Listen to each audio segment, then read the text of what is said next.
quem é que banca o Renan, porque o Renan deixou de ser apenas mais um candidato entre os nomes que se colocaram à presidência da República. No momento em que ele chega a pontuar em 10% em São Paulo, né, a gente precisa olhar com mais atenção e não dá para deixar também o Renan passar incólume. Mas, tirando isso, que precisamos olhar realmente quem é o Renan e quem o sustenta ali, a sua candidatura, ele está conseguindo furar o cerco justamente trazendo propostas de ideias, né, e debates, por mais que sejam algumas delas muito extremistas, né, com relação à segurança pública.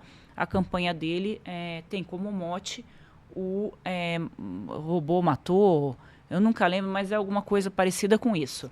É isso, né? A Maria já decorou, porque eu sempre pergunto. E o Flávio Bolsonaro causou uma comoção hoje, porque fez um post nas redes sociais dele dizendo que vai fazer um anúncio muito voltado para essa questão de segurança pública nos próximos dias. Aí meu telefone hoje pipocou de ligação de todo mundo, querendo saber, afinal, que anúncio é esse. E Bruno, assim, não sei se ele vai trazer uma outra novidade, mas pelo que eu apurei, vem também já alguma proposta nesse sentido de segurança pública. Se estiver com fuzil, tem permissão para eliminar o inimigo. Então, ele também vai trazer um pouco dessa linha que a gente tem visto ali já de uma direita no mundo ali, que espelha também a candidatura do Renan, de trazer propostas um pouco mais impactantes para pautar o debate nessa questão da segurança pública, porque é um ponto bastante frágil da campanha do Lula. Aí pode parecer totalmente incoerente, mas agora vai vir o debate da segurança pública, a gente está até falando até agora que não tem debate de ideias, mas é que tem alguns pontos, né, que eles sabem que são pontos de dor, né, para o adversário, que eles não conseguem trazer ideias nesse sentido. Então, essas questões assim realmente vão ser debatidas. O problema que a gente vem falando do início do programa para cá é a questão da economia, porque o próximo presidente vai pegar um país bastante difícil de ser administrado. Eu já até ouvi, Bruno, que talvez para o Flávio seria melhor até perder a eleição, porque vai ser tão difícil governar o Brasil diante desses gastos populistas que o Lula tem feito, que talvez seja melhor perder e depois pegar o país mais à frente, porque vai ser difícil realmente conseguir. O Flávio diz o contrário. Ele fala, não, mas é que se eu vencer a eleição, o dólar vai cair, a bolsa vai subir e, naturalmente, o mercado não gosta, né, do Lula, teme um eventual quarto governo do Lula, achando que ele pode ainda ser mais gastador do que nunca. Então, há um olhar ali do mercado para outros candidatos que não tenham esse perfil que o Lula tem. Mas, enfim, tem um fator Renan que está furando uma bolha, ou isso é só uma impressão? Não, parece... Olha, ele ainda tem um nível de desconhecimento muito alto na sociedade brasileira como um todo, mas você percebe que nos grandes centros, onde começa a chegar mais informação sobre o Renan Santos, ele consegue entrar num eleitorado que está buscando alguma coisa disruptiva, alguma coisa que vá de encontro ao que é essa polarização Lula-Flávio Bolsonaro. As pessoas, o brasileiro gostaria de uma alternativa, né? Isso é perceptível nas pesquisas, você vê que as pessoas gostariam de uma alternativa, elas não conseguem enxergar essa alternativa.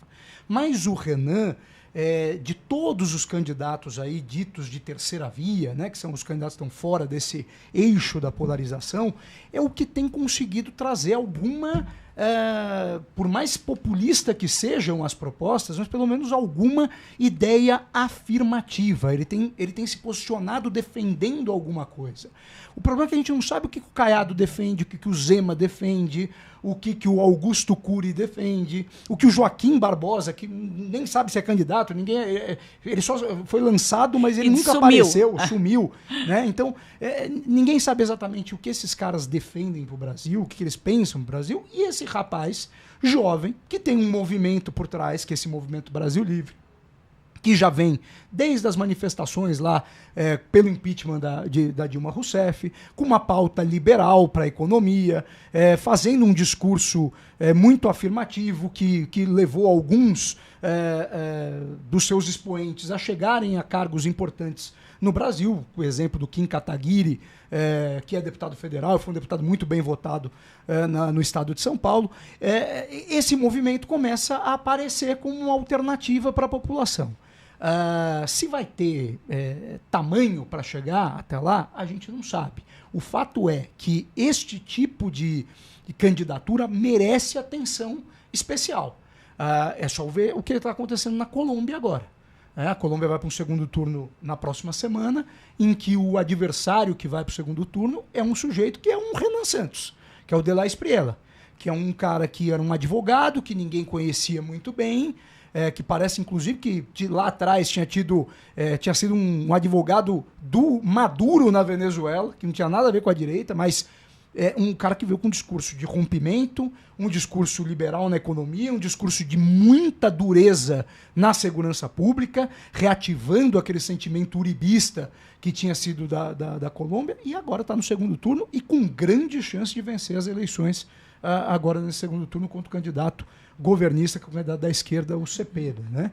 Então a gente precisa olhar com atenção o Renan Santos. Ele está crescendo, ele tem uma postura afirmativa, o que é importante nesse debate, e no momento em que o Flávio Bolsonaro começa a cair num certo descrédito, não só com parte do eleitorado que se desprendeu dele, mas também e principalmente com o meio político. O que eu estou sentindo é que o meio político está se desgarrando do Flávio Bolsonaro. O meio político estava dando aquela sustentação que ele precisava, até para se mostrar mais amplo do que o pai, parece que está largando o Flávio Bolsonaro. E é isso que a gente tem que ver. Esses movimentos na política são muito interessantes. Há 2 meses atrás, o Flávio Bolsonaro era favorito, talvez, à eleição no Brasil. E já deixou de ser, né? Houve uma certa melhora no governo Lula, a população vendo Desenrola Brasil chegando, esses pequenos ajustes que não resolvem a vida, mas que refrescam a vida das pessoas, começam a dar uma sensação de que o governo Lula parece estar chegando de novo. Então, o Lula melhorando e você tendo uma alternativa se concretizando. Se vai se concretizar, se vai chegar, a gente não sabe, e é cedo ainda para afirmar. Mas o fato tem que prestar atenção no Renan Santos. Porque tem muita gente importante prestando atenção, né? O economista que ele, inclusive, praticamente declara voto, diz que faz, né, tá torcendo muito pela campanha do Renan, e isso eu ouvi em muitas conversas ali em São Paulo, que é onde está ali o pessoal que é dono do dinheiro, né, Bruno? Então não é algo de bolhas de redes sociais, o Renan realmente está chamando a atenção de muita gente. O Flávio Bolsonaro tem afirmado ali para os seus interlocutores que ele não está preocupado com o Renan, porque ele acha que a pessoa que vota no Renan, ela não vai votar no Lula. Então, é um voto para a direita, que num eventual segundo turno vai para o Flávio Bolsonaro. Né? Mesmo que o Renan não abrace ninguém no segundo turno, e o segundo turno seja entre Lula e Flávio, que é o que as pesquisas apontam hoje, esse é um voto para ele, então ele já garante ali também esse público do Renan. O Renan tem feito bastante críticas, né?